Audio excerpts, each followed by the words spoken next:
कथा रानी जाला कौर जी की। माझे के एक गांव सरहाली की बात है कि उस गांव में केसरू मल का एक पुरुष रहता था। उसे 4 हजारी भी कहा जाता था। केसरू मल अभी जवान ही थे कि वह सखी सरवर के चेले बन गए।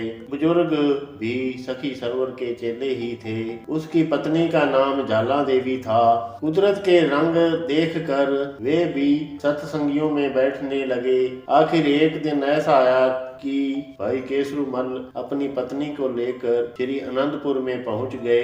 ये गुरु जी से अमृत छक कर सिंह सज गए। केसरू मल का नाम मल सिंह रखा गया और जाला देवी का नाम जाला कौर रखा गया। हे भगत जनों, इसकी पूरी कथा इस तरह है, सभी प्राणी ध्यान से सुने। मल सिंह की पत्नी बड़े धर्म करने वाली और पतिव्रता स्त्री थी। उसने गुरु घर सेवा और भक्ति करते करते भक्ति का बहुत हिस्सा अपने मन में बिठा लिया। वह दिन रात वाहिगुरु का सिमरन करने में लगी रहती थी। जब इंसान के अंदर भक्ति आ जाती है तो सिदक अपने आप ही आ जाता है। वह तो सिदक की पुतली बनकर रह गई। वह जन्म मरण से रहित हो गई। उसके मन से मौत का डर निकल गया। अब उसे समझ में आ गया था कि जन्म मरण मनुष्य के हाथ में है। वह गुरु जी के इतिहास सुन सुनकर उसके मन में यह भी पक्का विचार हो गया था कि जो पुरुष देश और धर्म के लिए शहीद होते हैं उनका स्वर्गों में निवास होता है। वे स्वर्गों के वासी वाहिगुरु की खुशियां प्राप्त करते हैं। इसी हौसले ने उसने अपने पति को श्री गुरु गोविंद सिंह जी की फौज में भर्ती करा दिया और आप गुरु जी के लंगर में सेवा करने में लग गई। इसी तरह उनके दिन बीत रहे थे। कुछ समय बाद श्री गुरु गोविंद सिंह जी का पहाड़ी राजाओं के साथ जंग हो गया।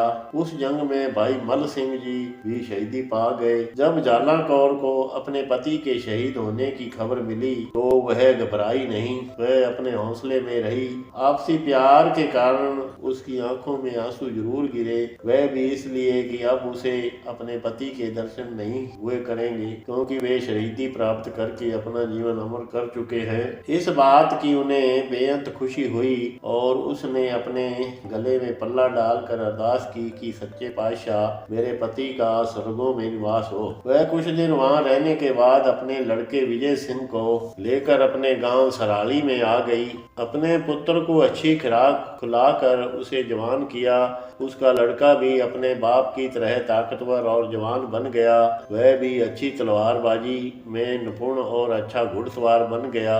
श्री गोविंद सिंह ने जब देखा कि पहाड़ी राजे और मुगल बादशाह उनके साथ लड़ना चाहते हैं तो गुरु जी ने हुक्मनामे भेजकर सभी सिखों को श्री अनंतपुर में बुला लिया। उस समय गुरु जी का यह हुक्मनामा था, जो भी सिख हुक्मनामा पढ़े या सुने वह अपने सभी काम धंधे छोड़कर श्री अनंतपुर में पहुंच जाए। वे अपने साथ अच्छे से अच्छे हथियार और अच्छे से अच्छे घोड़े अपने साथ लेकर आए। जब यह हुक्मनामा सराली पहुंचा तो यह हुक्मनामा सुनते ही विजय सिंह तैयार हो गए और उसने अपने माता पिता से जाने के लिए आज्ञा मांगी। उसकी माता ने खुशी खुशी उसे जाने के लिए आज्ञा दे दी। जाला कौर ने अपने बेटे के सिर पर हाथ रखकर उसे जाने से पहले कहा, बेटा या तो जंग जीत कर आना या जंग में शहीदी प्राप्त करके आना। दुश्मन को पीठ दिखाकर पीछे घर की तरफ मत आना। वह अपने पुत्र को भी बहादुर देखना चाहती थी। यह उसके मन की कामना थी।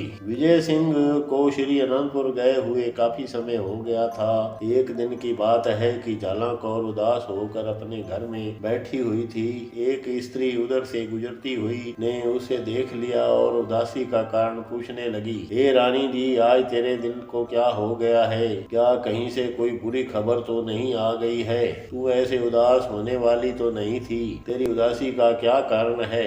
जब तुझ पर और तेरे पति पर इतनी मुसीबतें आई थी, यहाँ तक कि तेरे पति जी भी जंग में शहीद हो गए हैं, उस समय भी तू नहीं घबराई थी, आज इसकी क्या वजह है? सियाने कहते हैं अगर बात खुलकर कह दी जाए तो दुख हल्का हो जाता है। आगे से जाला कौर ने बताया, हे मेरी प्यारी सखी, तुम्हारे से क्या छिपाना है? आज मेरे दिल को हौल पड़ रहे हैं और मेरा रंग भी उड़ता जा रहा है। यह बात तो सच है कि श्री अनंतपुर से खबरें अच्छी नहीं मिल रही हैं। मेरे दुखी होने का कारण यह है कि सुना है अनंतपुर को दुश्मनों ने चारों तरफ से घेर लिया है। मुस्लिम सेना के साथ हिंदू राजे भी मिल गए हैं। वे पापी भी गुरुजी को मारने के लिए आ गए हैं।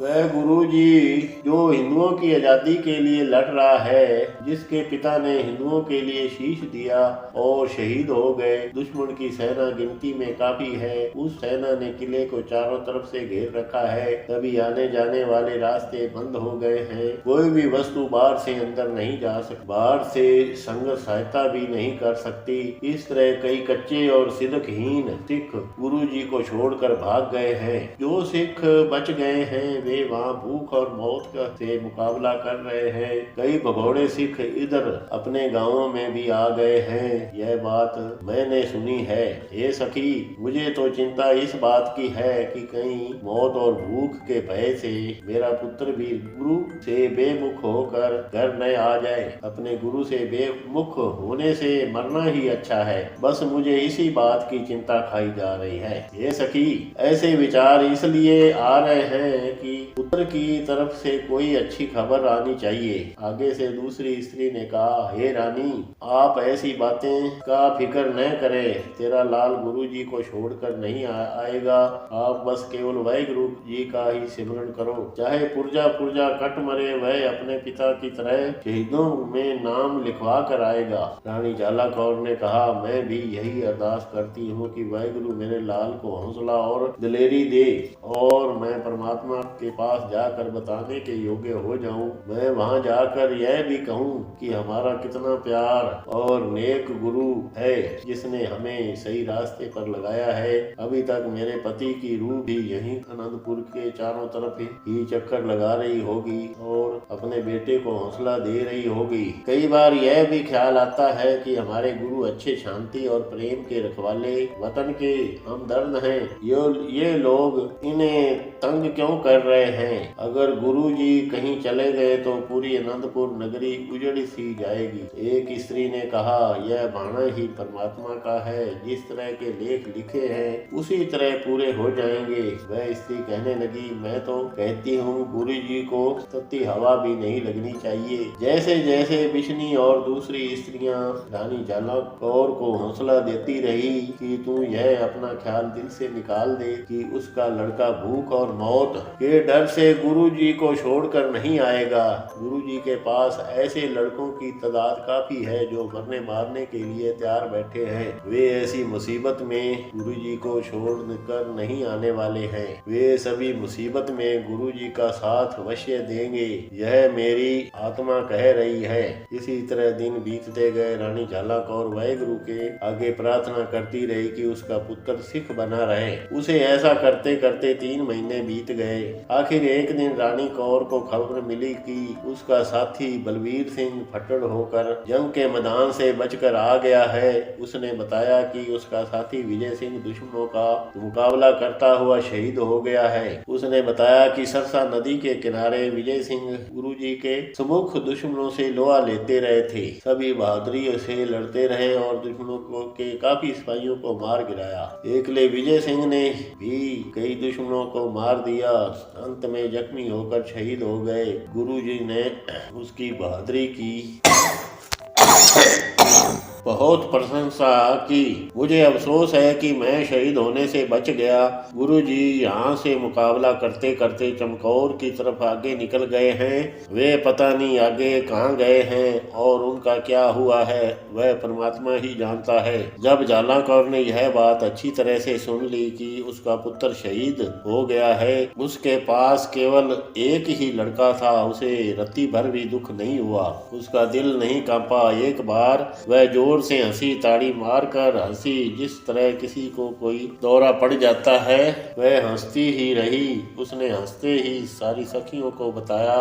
जब वे सभी इसके पास आई तो उन्हें ऊंची आवाज में कहने लगी, सब खुशी करो, आज मैं कुपति हुई हूँ। मेरा पुत्र गुरु की सेवा करता हुआ शहीद हो गया है। वह अपना जीवन सफल कर गया है। बाजे वालों को बुलाओ और कहो कि वे बाजा बजाएं। गुड़ बांटो, मेरा पुत्र आज मौत रानी को ब्याह कर शहीद हो गया है। मैं बहुत भागों वाली हूँ। धन्य है वह रानी झालना कौर और धन्य है के योग है उसके गुरु का सिदक श्री गुरु गोविंद सिंह जी की सिक्खी को, जिसने उसे समझा कि वह कितनी अच्छी और कितने नेक विचार वाली औरत थी। ऐसी ही देवियों के सिर सिदक हैं जिन्होंने खालसा पंथ को ऊंचाई तक पहुंचाया है। यह कथा जो भी प्राणी पढ़े या सुने, इस कथा से हमें यह शिक्षा मिलती है कि अगर आप कहीं जा रहे हैं तो रास्ते में आपका कोई रास्ता रोक ले तो जरा भी नहीं हिचकिचाना चाहिए। उसका डटकर मुकाबला करना चाहिए और ऊंची आवाज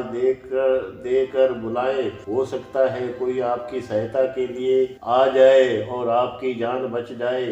ये आगे आने वाला समय ऐसा ही है। जो कमजोर बनकर रहेगा उसकी धरती में कोई जगह नहीं है। हमें रानी झालना कौर से भी सीख लेनी चाहिए, जिसने अपना पति धर्म की रक्षा के लिए कुर्बान कर दिया। एक लड़का था, वह भी धर्म की रक्षा के लिए शहीद हो गया।